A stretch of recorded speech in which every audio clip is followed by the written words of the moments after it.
大家好，俺是河南厨师郭振兴。老乡们，恁都吃完了吗？这一个这蒸的这蒸菜没吃完，这要回锅蒸吧又发粘到。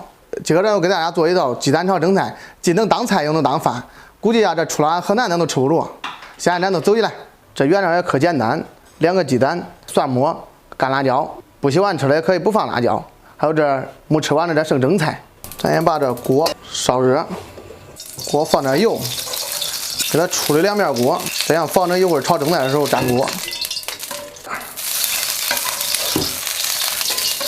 恁要喜欢吃那焦盖蛋的人，不热锅也中，直接就炒了。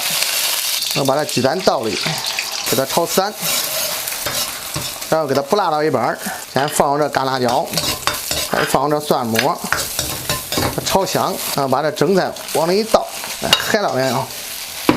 黄鸡啊，一面给它煎焦一点，然后来顺着这锅边适当的淋点油，这约莫都炒个2、3分钟，这都管呢。就是喜欢吃那焦的时候呢，这给这锅里都多备一会儿。调料也可简单，就放点盐都管呢。这炒的这3噜噜的这蒸菜，最后再淋上这香油，有蒜苗的撒点蒜苗，没蒜苗的撒点葱花，啥都没有了放点空气。 翻炒2样，关火。这一盘好吃的焦香的炒蒸菜都做好了。老乡们，恁看这菜中不中？关注我，我按河南风味点赞。下回给大家做一道西芹炒馄饨。